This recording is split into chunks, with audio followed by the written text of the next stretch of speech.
안녕하세요. 주식하는 교육방입니다. 오랜만에 영상을 찍습니다. 요새 조금 바쁘기도 하고 시간이 너무 없네요. 게으른 유튜버 주식하는 교육방입니다.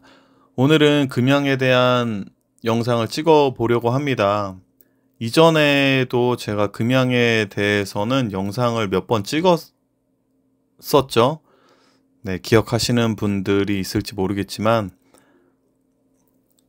흐름이 그닥 좋다고 판단되지 않아서 이 종목에서 손실 보시는 분들이 혹여나 있지 않을까 하여 영상을 많이라기보다 특정 종목을 제가 계속 여러 번 찍은 적이 없는데 금양에 대해서는 여러 번 찍었던 것 같아요. 그런데 지금 이제 고점 대비해서 주가가 굉장히 많이 빠졌죠. 고점이 거의 뭐 한 20만원 가까이 됐는데 거의 지금 47,500원이고 거의 한 70% 이상의 주가가 빠진 것 같습니다. 제가 왜 이 금양에 대해서 영상을 많이 올렸었냐면 전형적인 세력주 패턴입니다. 그 거래량 들어오고요. 상승, 조정, 상승, 조정, 상승. 뭐 기본적인 상승 파동을 만들고 그 다음에 이제 죽어요. 그쵸? 시세가. 근데 이 종목이 이렇게 상승하는 과정에서 이제 배터리 아저씨가 이제 금양의 홍보 이사였나요? 네, 금양에 있었고 그 아저씨가 2차전지 관련해서 굉장히 많은 사람들에게 영향을 미쳤기 때문에 저는 이제 고점에 따라붙는 사람들이 굉장히 걱정이 많이 되기도 해서 영상을 찍었었어요. 그리고 이제 금양 같은 경우는 다른 2차전지 종목들에 비해 이제 기본적으로 실적이 너무 말도 안 되게 없었죠. 다른 종목은 그래도 뭐가 있었죠? 뭐 예를 들면 에코프로라고 해도 대장주가 에코프로 BM이었잖아요. 에코프로는 이제 지주사인데 기본적으로 실적이 있었어요. 지금 많이 줄어들었지만 2천억. 에코프로랑 에코프로 BM은 그래도 지금 시총 대비해서는 이익이 너무 작지만 시총이 많이 커져서 근데 이전에로 봤을 때는 굉장히 많이 실적이 에코프로 BM 같은 경우도 지금 보면 2,700억이죠. 그 전에 이제 단기순이익 한 1,000억에서 2,700억 한 3배 늘어났다가 이제 뭐 몇 배예요. 거의 막 엄청 많이 줄어들었다가 지금 적자 전환을 했는데 어쨌든 다른 종목들은 그래도 그 실적이 나타나는 것들을 보였는데 이 종목은 유독 그런 것들이 보여지지 않았어요. 아직도 적자입니다. 2024년도 적자 예정인데 어쨌든 그렇기 때문에 너무 이 어떤 주가의 급등이 저는 부담스럽게 느껴졌어요. 이게 기본적으로 이제 실적이 동반되지 않은 큰 상승은 큰 조정을 나타낼 거다라고 저는 예측을 해서 이제 영상을 여러 번 올렸었고요. 제가 그때 올렸던 그 유튜브 내용을 좀 캡처를 해봤어요. 그래서 보면은 이게 2023년 6월달에 올렸던 그 유튜브 영상의 글이에요. 제가 왜 이런 부분들을 강조하냐면 대부분의 유튜버들이 현재 이제 핫한 종목에 대해서 막 다룹니다. 뭐 오늘은 이제 유한양행이 되겠죠. 그러니까 핫한 종목은 사람들이 검색도 많이 해서 조회수도 많이 나와요. 조회수가 많이 나온단 말이에요. 그러면은 이제 핫한 종목을 계속 다루면 이제 결국에는 이제 조회수를 올리기엔 좋죠. 근데 주식이라는 건 굉장히 길게 보고 길게 예측해야 될 때도 있고 기존에 경험했던 걸 토대로 이 종목이 지금 많이 올랐지만 이제 더 이상 오르기보다 떨어질 가능성이 높다라는 것들을 예측해야 되는 게 되게 중요하다고 생각을 합니다. 지금 핫한 거는 뭐 일주일 더 갈 수도 있고 한 달 더 갈 수도 있어요. 근데 그게 결국에는 장기적으로 얼마나 더 갈 것이냐, 더 오를 수 있는 룸이 얼마나 남아있냐, 아니면은 이제 떨어질 수밖에 없는 그런 시간들이 남아있느냐가 되게 중요한데, 저는 이제 금양을 이제 실적이 받쳐주질 않으니까, 실적이 받쳐주지 않고 약간 이 회사의 질이 좋아 보이지 않았어요. 다른 2차전지 테마주에 비해서 굉장히 질이 안 좋아 보였고 굉장히 위험하다고 생각을 했는데, 역시나 이제 그런 흐름으로 나타났고요. 어쨌든 제가 올렸던 글들을 보면 2023년 6월 22일이에요. 제 유튜브를 금양을 찾으시면 다 있습니다. 네, 다 있어요. 뭐 좋아요도 뭐 2개밖에 안 눌렸고 사람들도 얼마 보지도 않았어요. 뭐 18회밖에 나오지 않은 영상입니다. 하지만 보면 제가 뭐라고 말씀드렸죠. 실적에 기반하지 않고 아주 많이 올라온 주식들의 결말은 늘 똑같았습니다. 제가 뭐 아직도 실력이 부족하지만 주식을 오래 했기 때문에 경험했던 게 많아요. 그래서 그 오랜 경험에서 배우고 또 배웠기 때문에 예측할 수 있는 영역들이 있는 거죠. 자, 계속 보겠습니다. 2차전지도 마찬가지입니다. 시장을 보면 관련된 이슈를 붙여서 급등을 시키면 개인들이 모두 달라붙고 매수에 동참하기 때문에 주가를 띄우기도 쉽고 팔기도 쉽겠죠. 세력의 입장에선 이런 때를 놓치지 않고 활용하겠죠. 오랜 시간 늘 그래왔습니다. 우리나라 주식시장에서. 개인적으로 2차전지 관련주들의 랠리가 얼마 남지 않아 보입니다. 실적을 기반하지 않고 재료만 갖고 금양은 올라왔기 때문에 기술적 분석을 기본으로 접근해야 함을 말씀드려요. 네, 그 다음을 또 볼게요. 그 다음은 7월입니다. 한 달이 지났어요. 또 올렸어요. 세 번째 영상입니다. 정배열 구간에서 자리 잡고 며칠 연속 상승해서 또 2배 가까이 올라왔는데, 밑에서는 이미 뭐 10배 이상 많이 올라왔고요. 10배, 한 20배 가까이 올라왔고요. 바닥에서 워낙 많이 올랐기 때문에 수익 중이신 분들은 조금씩 분할 매도하는 게, 대응하는 게 좋아 보입니다. 실적 없이 수십 배 올랐던 종목들을 예시로 가져와서 복귀하면서 금양은 어떻게 대응해야 하는지 영상을 찍어 보았습니다. 네, 이날 7월이요. 수익에 취해서 정신을 잃지 마시고 수익을 소중하게 지키시고 수익 날 때 팔 걸 왜 계속 들고만 있었냐고 힘들어 하시는 분들이 제 구독자들 중엔 없길 바랍니다. 진심이었어요. 성토하세요. 2023년 7월이었습니다. 자, 2023년 주가를 가서 볼게요. 2023년 흥분하면 안 되는데 2023년 7월이에요. 이때입니다. 이때를 기점으로 주가는 떨어지기 시작을 했어요.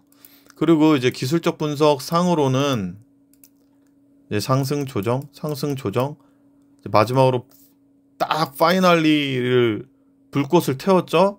그 다음에 지금 보시면 정배열이잖아요. 정배열 우상향하는. 그럼 이 종목이 다시 여기서 전고점을 넘어가려면 이렇게 해서 이렇게 가야 되는 거예요. 근데 지금 보시면 이 구간을 이탈했죠. 그리고 오늘은 유상증자 발표가 나면서 거의 시총이 마이너스 11%가 증발했습니다. 8천억 유상증자 뉴스가 나왔어요. 그렇죠. 유상증자. 자, 제가 그때 말씀드렸던 부분을 지금 와서 다시 생각을 해보는 거예요. 공부를 해보자는 거죠. 공부를. 그러니까 주식이 오를 때는 좋은 뉴스만 나와요. 그리고 금양에서도 정말 자극적이고 좋은 뉴스를 엄청 많이 내보냈어요.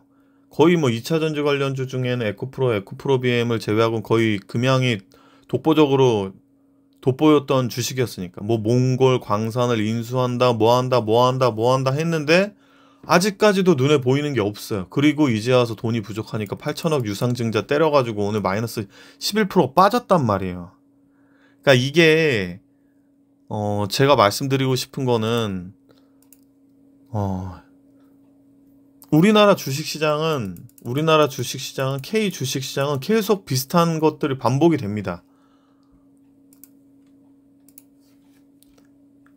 재료와 실적과 재료를 기반으로 해서 급등을 만들어요.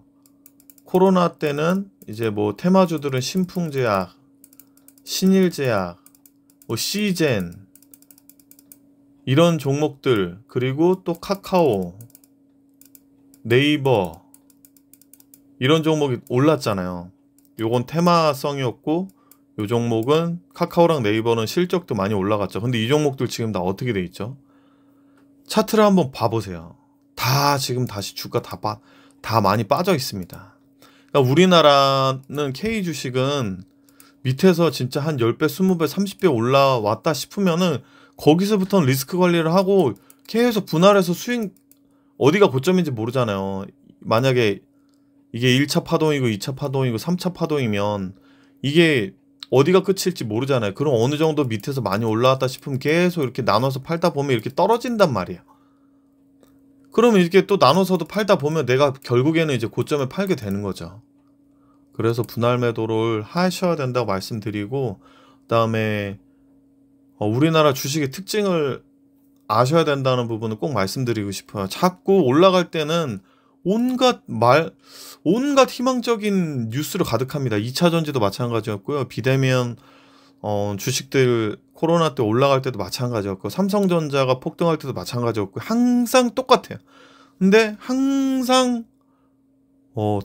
많이 올랐음에도 밸류에이션이 말도 안 되게 비싸고 뭐 50이 되고 100이 되고 뭐 200이 되고 말도 안 되게 비싸는데도 계속 더 갈 거라고만 생각을 하는 거예요. 그 상승에 취해 있는 거죠. 그렇게 주식을 하시면 안 된다는 걸 말씀드리고 싶고요. 제가 그리고 그때 아는 동생이 금양을 들고 있었어요. 그래서 제가 카톡을 캡처를 해왔어요. 지금 보시면 7월 26일이죠. 거의 시세를 다 해가는 듯 꼭 수익권에서 잘 팔라고 얘기했거든요. 제가 아는 동생은 제가 알기로 거의 팔지 않고 모든 물량을 다 보유하고 있어요. 그래서 거의 워낙 싸게 샀긴 했지만 거의 본전이 왔거나 마이너스라고 판단을 합니다. 근데 수익이 정말 많이 났었어요. 몇 천만 원이 났었거든요. 몇 천만 원이 났었어요. 제가 아는 동생이 몇 천만 원이 났는데 지금 그 수익이 다 날라갔단 말이에요. 그래서 제가 꼭 수익권에서 팔라고 얘기를 했고, 그 다음에 이제 피레침 나왔고, 뭐 수익 줄 때 욕심내지 말고 팔라 뭐 이렇게 얘기를 했습니다. 7월 26일이었어요. 7월 26일 다시 가서 볼까요? 7월 26일 언제죠? 24. 좀 더 7월 26일을 가서 보겠습니다. 7월 26일 날 최고점 당일이었어. 이날 금양이 최고점을 찍었던 날, 제가 신이라서 그런 게 아니고 7월 26일 날 제가 얘기를 한 거예요. 제가 얘기하면서도 좀 흥분이 되네요. 자, 흥분을 가라앉히겠습니다. 흥분을 가라앉히고, 제가 유튜브에 배터리 아저씨에 대해서 글을 올렸더니 어떤 이제 구독자분인지 모르겠습니다. 이분이 엄청 욕을 했어요. 나한테 쌍욕을 한 건 아니니까. 하여튼 뭐 제가 느껴지기에는 욕이라고 느껴질 정도로 아주 댓글을 열심히 달았는데 제가 일부러 지우지 않았습니다. 제가 지우지 않았어요. 왜? 내가 생각하는 관점을 시간이 지났을 때 내가 맞았는지 틀렸는지 같이 봅시다. 그때 가서 내가 잘못 얘기했는지, 내가 그때 얘기했던 게 맞았는지 보자고 제가 일부러 올리지 않았던 거예요. 지금 보시면은 이제 비열하다고 그랬어. 글 쓰는 게 비열하네. 김정한 같은 사기꾼하고 박이사하고 엮여서 마치 같은 부류처럼 보이게 합니까? 엄청 추종하고 있죠. 배터리 아저씨. 지금도 추종하고 있는지 모르겠는데 제가 17년 경험했는데 아니겠지 하는데 사기꾼이었던 사람이 한 트럭은 넘었던 것 같습니다. 금양은 누가 봐도 재료 몇 개 갖고 주가 띄워서 올린 작전주 형태입니다. 주식시장에서 30년을 계셨다는 배터리 아저씨가 그걸 몰랐어도 이상하고 알았어도 이상하다는 얘기를 합리적으로 의심해 본 거고, 제 주변에서도 금양을 사서 30만 원 아니면 안 판다고 하시는 분들이 있는데 이분들은 왜 이렇게 되었을까요? 고점이 19만 원이었으니까 30만 원 안 갔잖아요. 그럼 30만 원에 안 팔고 기다렸으면 다 다시 하락을 쳐 맞았겠죠? 자, 계속 볼게요. 그다음에 박 이사가 나름 공신력 있는 근거 있는 자료 제출하고 팩트에 기반으로 말하는데 님도 박 이사가 제출한 근거를 본인 자료로 반박해야지 무슨 경험으로 대충 둘러댑니까? 자료로 반박하세요. 난 주식 30년 했다. 나도 볼 줄 안다. 이거는 본인이 사기꾼이라고 했어요. 근데 제가 지금 기존의 지인들한테 얘기했던 카톡이나 제가 올렸던 유튜브 글로 제가 지금 여러분들한테 보여드리고 있잖아요. 그렇죠? 자, 그 다음 영상을 내리든지 자료로 반박하라고 했어요. 그래서 제 유튜브고 제 생각을 올리는 것입니다. 나쁘다고 한 게 아니라 주가 흐름은 정상적이지 않기 때문에 말씀을 드렸고요. 실적도 없는 회사가 시가총액 3조를 형성하는 게 기존 주식시장에서 늘 있던 급등주 테마주의 흐름이 아닌가요? 제 말이 틀렸나요? 그 회사의 IR을 맡으셨는데 애널리스트 30년 나이가 있으니까 30년 맞는지 모르겠네. 이런 회사의 주가 흐름은 주식 어느 정도 했다고 어느 정도 경험했다고 하면 다 느낄 수 있는 부분이니까 얘기한 거고요. 영상을 님이 뭔데 저보고 내리라 말하나요? 그렇게 배터리 아저씨가 맞다고 느껴진다면 좋은 정보를 분산 투자해서 수익 내시기만은 바랄 뿐입니다. 저도 최대한 좋게 얘기하려고 했어요. 막 싸우기 싫으니까. 지금 보시면은 근거 있는 자료를 보여주지 못하냐 계속 이제 따지죠. 님 같은 사람은 자동차, 철강, 음식업 이런 성장성 없는 은행, 증권이나 투자하고 주식을 말하지 말래요. 허위 사실을 자꾸 얘기하고 거짓으로 다수를 기만하는데 팩트의 근거를 내놓고 안 그러면 신고한다고 그랬어요. 실적 없어서 3조가 아닌 30조 하는 기업이 많대요. 실적이 없는데 말도 안 되는 밸류에이션을 유지한 종목을 본 적이 있나요? 올라갈 수는 있는데 그 밸류에이션을 유지한 걸 전 본 적이 없어요. 다 떨어졌어요. 자, 다시 보겠습니다. 오늘 이것만 하다 끝나겠네요. 어쨌든 그래도 제가 얘기했던 것들에 대해서 저도 좀 증명하고 싶은 부분이 있으니까 그동안 쌓였던 화를 다 푸는 것 같습니다. 지금 보면 허위 사실을 자꾸 얘기하고 기반하는데 제가 얘기한 허위 사실 뭔가요? 신고할 거면 신고하시죠. 실적 없이 시가총액 몇 조까지 갔던 종목들이 어떻게 됐죠? 몰라서 물어보는 건가요? 그러니까 제 글입니다. 제 글이에요. 금양의 주가는 단기간에 한 번 더 오를지 모르나 길게 보면 떨어질 겁니다. 한 번 더 오르고 떨어졌어요. 지금 이게 금양 배터리 아저씨에 대해서 올린 거거든요. 검색 안 하고 이렇게 찾아보시면 다 보입니다. 제가 여기 썼죠. 이 댓글 안 지울 거라고. 나중에 한번 보자고. 그리고 제 주변에 지인들이 걱정돼서 찍은 영상입니다. 제 주변에 지인이 샀는데 팔라고 했는데 안 팔았어요. 그래서 찍은 거였어요. 주식은 주포가 있고 세력이 있습니다. 질이 나쁜 종목과 그렇지 않은 종목이 있을 뿐이죠. 실적 없이 수십 배 오른 종목, 제 주변에서 그런 주식으로 피해본 사람 많습니다. 전 그것이 걱정될 뿐 배터리 아저씨하고 저하고 저격하고 싶은 생각 없습니다. 유튜브가 다수가 좋아할 영상만 올리는 곳인가요? 제 글은 여기까지 하겠습니다. 이 아저씨가 또 이제 아저씨인지 모르겠어요. 산업의 흐름, 구주적 성장, 시대의 흐름 이런 좋은 기업에 투자하고 수면제 먹이고 몇 년 후에 그 주식을 보라. 이거 무슨 말인지 모르겠어요. 어쨌든 그래서 나 구독자도 그땐 100명밖에 안 됐어요. 지금도 200 얼마밖에 안 되지만 어쨌든 좋게 얘기하려고 했어요. 자, 이게 다예요. 네? 금양에 대한 부분을 저는 걱정을 했고 이렇게 올랐다가 이렇게 떨어질 것 같아서 걱정을 했고 그 당시에 이렇게 올라갈 때 주가가 이런 식으로 이제 이렇게 올라갈 때 걱정을 한 거예요. 너무 많이 올랐고 너무 비싸다. 근데 여러분 조금만 공부해 보시면요. 우리나라 주식은 먼저 선침에 매집하는 세력이 있어요. 이때 돈이 들어와서 거래량 터진 거 보이시죠? 이때 거래량이 터지고 주가가 이렇게 올리고 여기서 세력들은 터는 거예요. 그리고 19분 거의 20분 다 돼가네요. 그리고 금양을 보시면 그냥 네이버 증권에서도 이렇게 쭉 보잖아요.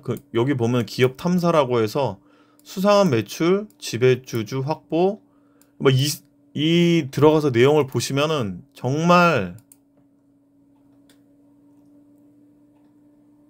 이상한 내용들이 많습니다. 회장, 지배주주 확보와 막대한 부를 축적하는 의문점. 내용 한번 쭉 보시면요. 정말 이게 뭐 하는 거지? 이 회사는 도대체 이게 뭐 하는 짓거리지 하는 것들이 굉장히 많습니다. 보시면 수상한 매출, 자금 거래부터 시작해서요. 정상적이지 않은 게 많아요. 그러니까 뉴스도 예전부터 보면 알겠지만 뉴스도 굉장히 부풀리고 항상 그랬어요. 업계에서는 이제 그 펀드 매니저들이나 그런 분들의 의견을 들어보 이 기업이 도대체 이게 과연 될까? 그런 의심이 되게 많았거든요. 현금 흐름도 좋지 않았고 기술력도 시장에서 인정받지 못한 상태였어요. 인증되지 않은 상태였고 뭐 이후에 어떻게 인증될지 모르겠지만 지금까지 말씀을 드리는 거예요. 그리고 결과적으로 오늘 이제 8천억대의 유상증자를 한다고 발표를 했죠. 유상증자를 하면 기업의 가치가 깎입니다. 그리고 금양은 현재 현금 흐름이 좋지 않아요. 현금 흐름이 안 좋은데 유상증자를 하고 투자를 잘해서 나중에 다시 올라올 수는 있겠죠. 근데 그거는 시간이 지나야 돼요. 시간이 지나야 합니다. 지금 현금 흐름도 좋지 않은데 꾸역꾸역 유상증자를 해서 기업을 일으키는 거 지금 상태로는 굉장히 의문점을 가질 수 있는 상태라고 볼 수 있죠. 어쨌든 네, 오늘은 제가 뭐 생각나는 대로 네, 제가 예전에 올렸던 글과 주변에 얘기했던 것들을 토대로 해서 유튜브를 영상을 찍었습니다. 누구나 그냥 현재 오늘 일들을 가지고 얘기할 수 있겠죠. 오늘 뭐 유한양행이 굉장히 많이 올랐잖아요. 폭등을 했죠. 그러면은 이제 밸류에이션상 이제 급등이 나오면 갑자기 주가가 비싸지는 거니까 그 다음에는 이제 어렵죠. 이런 건 판단하기 어려운데 이미 세력이 매집을 하고 실적이 없는데 재료만 가지고 이미 밑에서 수십 배 올라온 종목은 이 꺾일 걸 예상할 수 있는 거예요. 실적이 없으니까 더 쉽게 빠지겠구나를 예상할 수 있는 거예요. 또 거기다가 이제 어떤 재료를 더해서 또 올릴 수는 있겠지만 그래도 이미 많이 올라온 종목은 늘 주의해야 한다는 부분을 말씀을 드리는 거예요. 네, 오늘은 여기까지 하겠습니다. 좀 공부가 되고 도움이 되었으면 좋겠고요. 자꾸 환상을 갖지 말고 전문가라고 하는 사람이 그 사람이 전문가인 건 또 어떻게 알 거예요. 그쵸? 돈 좀 벌었다고 계좌 조작하는 것도 이 바닥에서 흔히 있는 일이기 때문에 누가 전문가고 누가 잘하는 사람인지 정말 내가 실력이 없으면 전문가를 알아볼 수도 없는 시장이에요. 그렇기 때문에 주식은 남의 말만 듣고 남의 말만 믿고 해서는 절대 안 됩니다. 그리고 내가 이거 올라갈 거라고 확신해, 이거 좋다고 확신해 이렇게 얘기하는 사람이 절대 고수가 아니에요. 주식 잘하는 사람들은 정말 그렇게 얘기하지 않습니다. 주식시장이 얼마나 무서운데 그렇게 확신을 가지고 얘기합니까? 그렇게 얘기하기 힘들지만 대신 이 회사가 밸류에이션이 싼 것 같다, 좋아 보이긴 한다, 거기까지는 얘기할 수 있죠. 근데 이 얼마까지 갑니다, 사셔라 막 이렇게 권유하는 건 특히나 주가가 많이 올라와 있고 밸류에이션이 뭐 40이 넘어가고 50이 넘어가는 종목들에 대해서 현재 실적이 없는, 특히나 실적이 없는 종목들을 가지고 남에게 강력하게 추천하는 건 굉장히 위험한 행위고 그런 사람들 믿으면 안 됩니다. 네, 어쨌든 오늘은 여기까지 마무리하겠습니다. 감사합니다.